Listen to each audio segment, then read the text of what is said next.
writers and readers, I'm Christy Stratus, and today we have come to the end of our revision series, which I actually really enjoyed doing so much. So just remember, if you have any questions, if you have anything that you'd like some advice on in terms of writing, in terms of revision, anything, leave it in the comments and I'm really happy to answer your questions.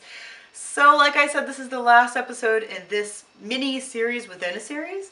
So today I'm going to be encouraging you to put whatever work you need into a manuscript that you love. And the reason that I think this video is necessary is because I have seen people comment on Facebook, on YouTube, all over social media, writers saying that they like their novel, but they are not willing to do an entire overhaul on the tense, an entire overhaul on the point of view, something like that, even though they know that it would be better in a different tense or point of view or something else. And that kills me, because if you know it would be better, but it seems like too much work, I just want to encourage anybody who thinks it's too much work that it is worth the work, and it actually does not take as long as you might think, especially with something as simple as tense, where you're really just going through a document and making those basic changes, and then sending it. Even in that case, if you have already gone through editing, you can even just send it to a proofreader to make sure that the tense is, the same all the way through, and proofreading is much, much cheaper than a full edit. I want to tell you about my experience with Lock and Key, which is I have not set a new date for it to come out because I have put so much extra work into it. And you could say it went far outside my goals in the Dark Victoriana collection, but I felt that it was very much worth it. And once you really latch on to an idea that you absolutely love, it is worth all the effort you put into it. So why not invest some more effort, and just make it something that you are so excited to put out there and that you absolutely love. So I want to share my experience with you for Lock and Key. That's the second book in the Dark Victoriana collection. It will be coming out this year, but now I'm not making any promises as to what month, because I keep promising and then I keep making all kinds of changes. So sorry about that. It will be out this year. One of the biggest changes that I made, well, actually the whole thing was just one giant change. That's what happened. It was really difficult. It was painstaking, but it was absolutely worth it, and I would do it again in a heartbeat. So one of the things that I changed was the tense. It started out as a book that I was doing from each character's perspectives. Now, there were a lot of differences, and I will go through all of them, but the basic idea was it was going to be from each character's perspective, with the focus being on the clients in the Lock and Key locksmith shop. That's what it was going to revolve around, first of all. The clients and their oddities and just strange, disturbing things that happen.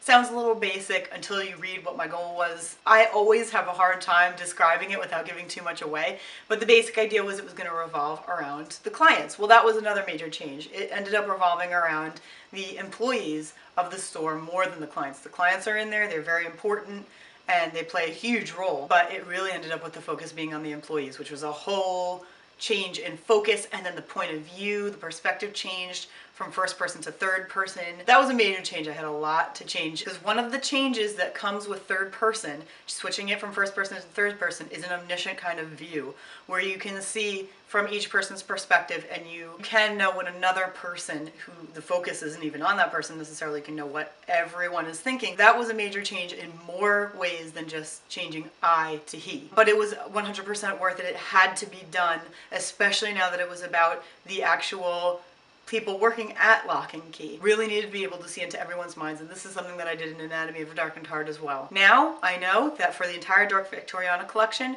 it's probably going to all be in third person, because I keep wanting to do that, and it makes the most sense for seeing from everyone's perspectives. So that's a major thing I gained from this also. Big piece of knowledge that I really needed to know to move along with this collection. At first, this was planned as like a bunch of journal entries, but it was supposed to be more of a business ledger. So the concept of the ledger you will learn more about when you read it, but it was supposed to be a business ledger and each person writing in it. And so that's how you were learning about the clients and just Lock and Key in general as a shop. Its intentions were revealed slowly. The person would be writing it in the present tense, as in, I am going here and I'm going there. So I did decide to change it to past tense. It was really important to the movement of the story. I was not writing the present tense well enough to keep it that way. Past tense was the best way to go, and I'll tell you a really good way to figure it out. If you're really unsure if you should do present or past tense, all you have to do is take an action sequence and a regular, just plain description sequence or something along those lines, put both of them in both tenses and just see what works better, see what flows better, see what reads better, and see which one you have an easier time doing. And when you put all that together, you save yourself a lot of time. So you can do that towards the beginning, and then, see how it goes. Of course, if you end up wanting to change again, change it. It's just, sometimes once you start writing and you write a lot, you realize it really needs to be this way or that way. But that's one way to check, and so I realized it really needed to be in past tense. So I changed it from first person to third person, and I also changed it from present tense to past tense. What else did I do to this novel? Well, it wasn't supposed to be a novel. It's supposed to be a novelette. So that's one thing I changed too. It started out, it was supposed to be 10,000 words. Once I started redoing to be not a journal and in third person, seeing so many other people, all of their points of view, I realized that this was expanding big time, especially with such a zoom lens on the employees of Lock and Key. I said, all right, I gotta write until this thing is done. And it ended up being over 50,000 words. And it's a novel. There was no way it was going to be a novelette. Now, could I have stopped and said, well, that doesn't fit the goals for the Dark Victoriana collection. I really wanted to have novelettes in there. After Anatomy of a Darkened Heart, the original plan, for those of you who don't know, was Anatomy of a Darkened Heart as a novel. Then we have 3 novelettes, and then we have a final novel. And that's the novel where we return to the house where Anatomy of a Darkened Heart takes place, and it actually goes through the same time period. Now you understand, all the in-between stuff was supposed to be novelettes. I could have certainly stopped and said, no, you know what, Lock and Key has to be a novelette, that's what I planned, and there are reasons behind it. But instead, I decided I really needed to let my creativity go, and I ended up building something that was way, way more intense and way more my style. And it came out in a way that I think you'll be able to tell how much I enjoyed writing it. So that was very, very different from the novelette version, which is a lot drier, a lot simpler, and simply not up to par with Anatomy of a Darkened Heart, and that was something I had to consider too. Is this up to par with Anatomy of a Darkened Heart and what people might expect from me? This is gonna sound like a funny one, but it was actually really serious. The names changed from the beginning to the end. The very first time I started writing Lock and Key, I was putting in just regular names. They weren't supposed to mean anything. They were supposed to be average employee names, nothing special, and they didn't, like I said, they didn't mean anything.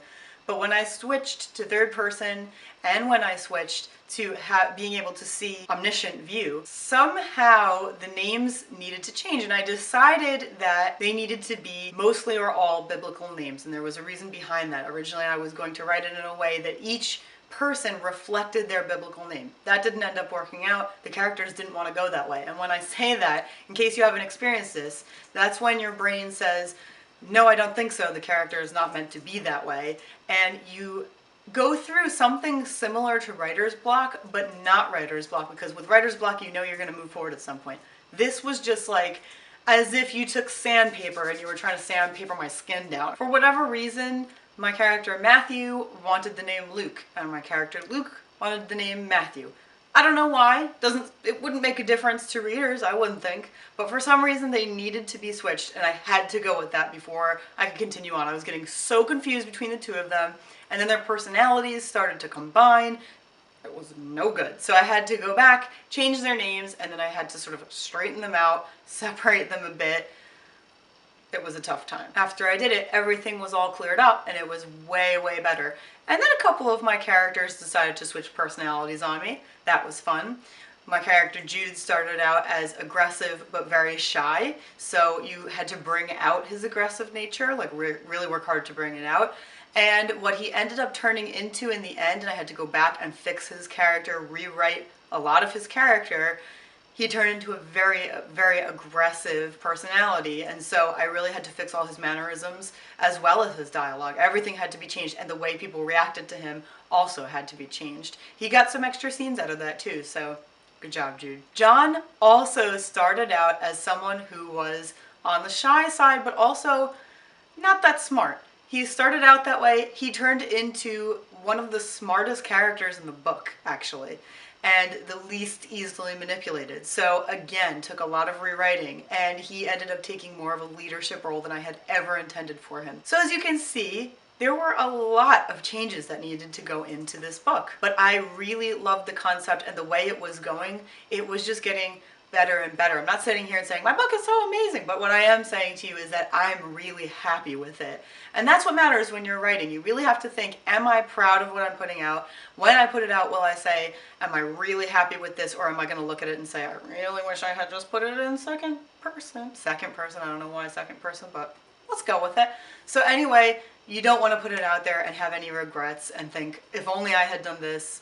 And especially if someone who is reviewing the book comments on that, gives it a 1-star or a 2-star review, comments on the thing you're insecure about, and you're like, oh, I should have done that.